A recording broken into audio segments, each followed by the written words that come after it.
Hi friends, আমি আজকে মাশরুমের একটা নতুন রেসিপি বানাবো। তো আপনারা দেখতে থাকুন আমি কেমন করে বানাচ্ছি।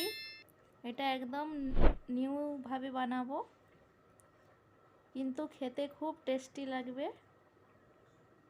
তো আমি মাশরুমগুলোকে ভালো করে কেটে নেব।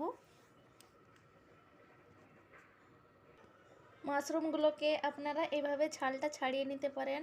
দেখুন, এরকম করে ছালটাকে ছাড়িয়ে নিতে পারেন।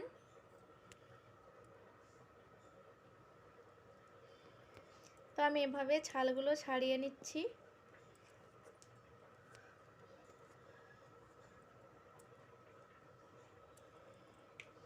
সবগুলো এরকম ছাড়িয়ে নেব। দেখুন ছালগুলো তো ছাড়িয়ে নিয়ে দেখাচ্ছি সবগুলো ছাল। সবগুলো মাশরুম ছাড়ানো হয়ে গেছে পরিষ্কার করে। এইবার আমি এগুলোকে কেটে নেব।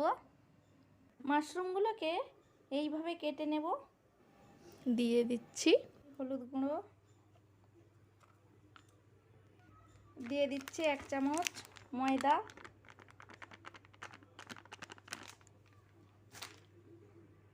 দিয়ে দিচ্ছি রেড চিলি পাউডার,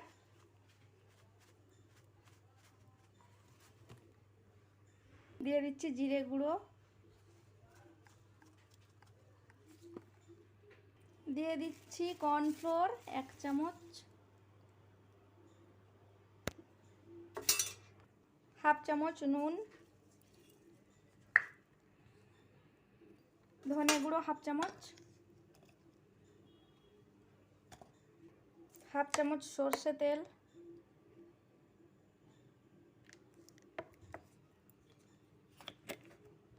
1 চামচ বেসন,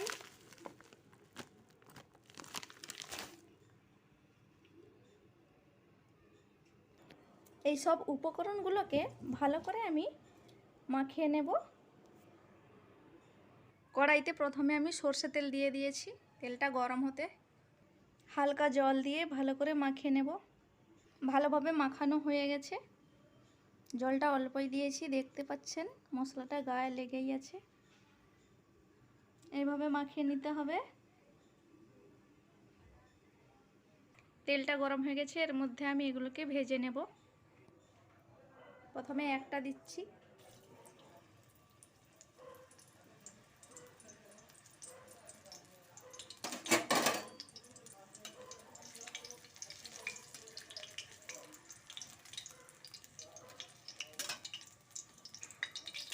দেখুন খুব সুন্দর লাল হয়ে ভাজা হচ্ছে।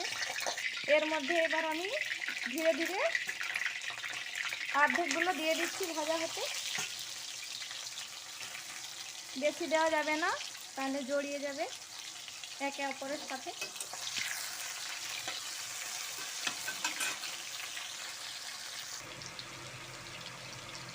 মাশরুমগুলো আধা ভাবে ভাজা হয়ে গেছে, এগুলো বেশি ভাজা করব না।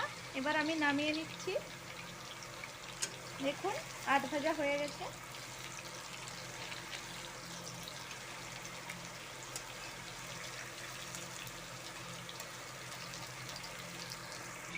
এগুলোকে নামিয়ে নিয়েছি। এরকম ভাবে আমি সবগুলো ভেজে নিচ্ছি।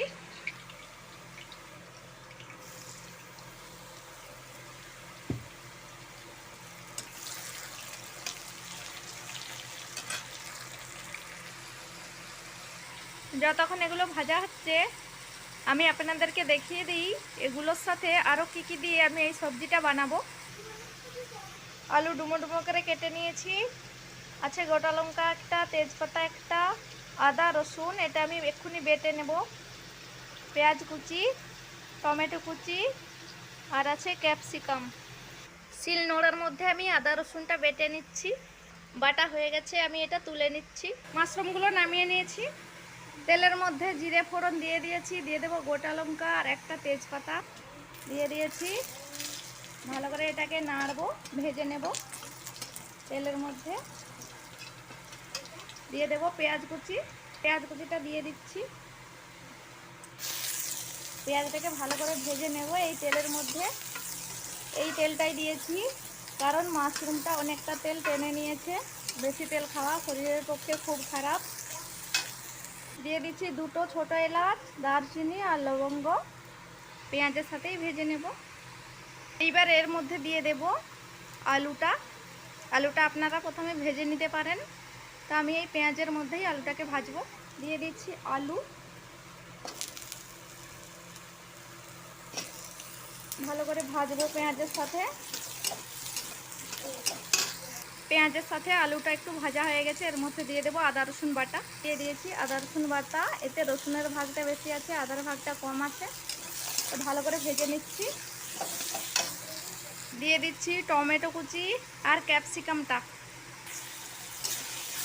ভালো করে মিক্স করে নাড়বো। দিয়ে দিচ্ছি হলুদ গুঁড়ো, লঙ্কা গুঁড়ো,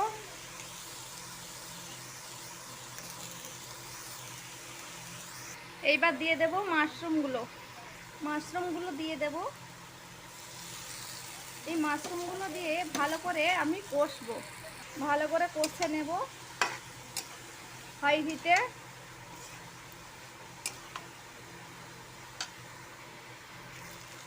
ফ্রেন্ডস, আপনারা এই শীতের দিনে এই মাশরুমটাকে এভাবে হলুদ গুঁড়ো বাড়িতে এভাবে বানিয়ে খাবেন, খুব টেস্ট হবে।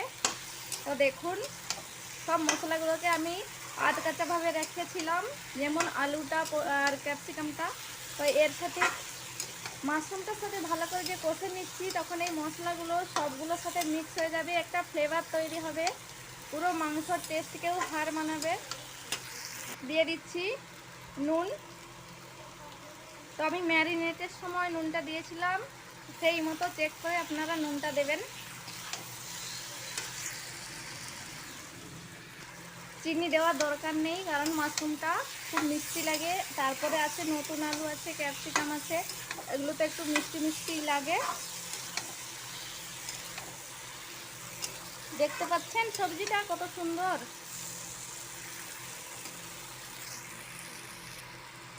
এইবার এই সবজিটাকে আমি একটা থালা ঢাকা দিয়ে কিছুক্ষণের জন্য রেখে দেব, আঁচটাকে লোতে রেখে। ঢাকনা খুলে দেখে নিয়েছি, দেখুন সবজিটা। এতে আমি একটু জল দিয়ে দেব, একটু জল দিয়ে দিয়েছি। এবার হালকা আঁচে একটা থালা ঢাকনা দিয়ে দেব, 10 মিনিট পরে ফিরে আসছি। তো রান্নাটা আমাদের কমপ্লিট হয়ে গেছে, দেখতে পারেন খুব সুন্দর গ্রেভি হয়েছে।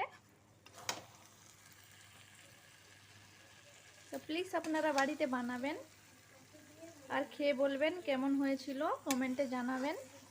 রেসিপিটি ভালো লাগলে লাইক শেয়ার কমেন্ট অবশ্যই করবেন। চ্যানেলটিকে সাবস্ক্রাইব করার অনুরোধ রইল। নতুন নতুন রেসিপি পেতে আমাদের চ্যানেলটিকে সাবস্ক্রাইব করুন।